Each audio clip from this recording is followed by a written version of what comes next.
രക്ഷിതാക്കളെ, അധ്യാപകരെ, എന്റെ പ്രിയ കൂട്ടുകാരെ, എല്ലാവർക്കും എന്റെ സ്നേഹ നമസ്കാരം. ശുചിത്വ കേരളം എന്റെ ഉത്തരവാദിത്തം എന്ന വിഷയത്തെ കുറിച്ചാണ് ഞാൻ ഇവിടെ സംസാരിക്കുന്നത്.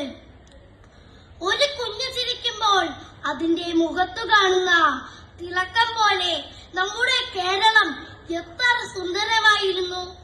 എന്നാൽ ഇന്ന് ആ തിളക്കത്തിന് ചെറിയ മങ്ങലേറ്റിട്ടുണ്ട്. അതിന്റെ കാരണം ശുചിത്വമില്ലായ്മയാണ്. അത് മാറ്റാനുള്ള ശക്തി ആരുടെയോ കയ്യിലല്ല, എന്റെ കയ്യിലാണ്, നിങ്ങളുടെ കയ്യിലാണ്, നമ്മുടെ എല്ലാവരുടെയും കയ്യിലാണ്. ശുചിത്വം എന്നത് വെറും പൊടി തൂക്കലോ മാലിന്യം നീക്കലോ മാത്രമല്ല, അത് നമ്മുടെ മനസ്സിന്റെ ശുദ്ധിയും ജീവിതത്തിന്റെ സംസ്കാരവുമാണ്. നമ്മുടെ വീടിന്റെ അകം വൃത്തിയാക്കുന്ന ഉത്സാഹം നമ്മൾ പുറത്തു കാണിച്ചാൽ മാത്രമേ യഥാർത്ഥ ശുചിത്വ കേരളം സൃഷ്ടിക്കാൻ നമുക്ക് സാധിക്കുള്ളൂ. മലകളാലും പുഴകളാലും മരങ്ങളാലും എത്ര സുന്ദരമായിരുന്ന നമ്മുടെ കേരളത്തെ നമ്മൾ തന്നെയാണ് നശിപ്പിക്കുന്നത്. ഉപയോഗത്തിന് ശേഷം വലിച്ചെറിയുന്ന എന്തും മാലിന്യങ്ങൾ തന്നെയാണ്. ഉപയോഗിച്ചതും ഉപയോഗിക്കാത്ത പ്ലാസ്റ്റിക് കവറുകൾ കമ്പനികളിൽ നിന്നും, അറവശാലകളിൽ നിന്നും, ആശുപത്രികളിൽ നിന്നും പുറന്തള്ളുന്ന മാലിന്യ കൂമ്പാരങ്ങൾ നമ്മൾ സാധാരണമായി കണ്ടുകൊണ്ടിരിക്കുന്നു. ശുചിത്വം സർക്കാർ പദ്ധതിയോ ക്യാമ്പയിനോ അല്ല, അത് മനുഷ്യന്മാരുടെ കടമയാണ്.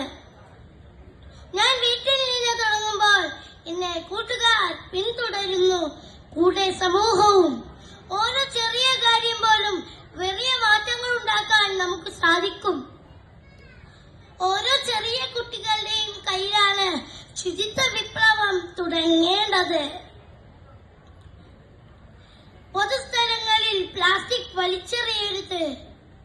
നമ്മുടെ നാടിനെ സംരക്ഷിക്കണം, നമ്മുടെ കേരളത്തെ സംരക്ഷിക്കണം. പുഴകൾ മലിനമാക്കാതെ സൂക്ഷിക്കണം. നമുക്ക് എല്ലാവർക്കും ഒന്നിച്ചു നിന്ന് പോരാടാം. സ്മാർട്ട് ഫോൺ ഉപയോഗിക്കുന്ന സ്മാർട്ട് തലമുറയല്ലേ നമ്മുടേത്. എന്നാൽ സ്മാർട്ട് ക്ലീൻ കേരളം സൃഷ്ടിക്കാൻ നമുക്ക് സാധിക്കും. നമുക്ക് എല്ലാവർക്കും ഒന്നിച്ചു നിന്ന് ഒരു പ്രതിജ്ഞ ചൊല്ലാം. ഞാൻ വൃത്തിയാക്കും, ഞാൻ സംരക്ഷിക്കും, ഞാൻ മാതൃകയാകും എന്ന അഭിമാനത്തോടെ ഞാൻ പറയും, ഇതാണ് എന്റെ നാട്, ഇതാണ് എന്റെ ശുചിത്വ കേരളം, ഇതാണ് എന്റെ ഉത്തരവാദിത്തം. ഇത്രയും പറഞ്ഞുകൊണ്ട് എന്റെ കൊച്ചു പ്രസംഗം ഇവിടെ അവസാനിപ്പിക്കുന്നു. നന്ദി, നമസ്കാരം.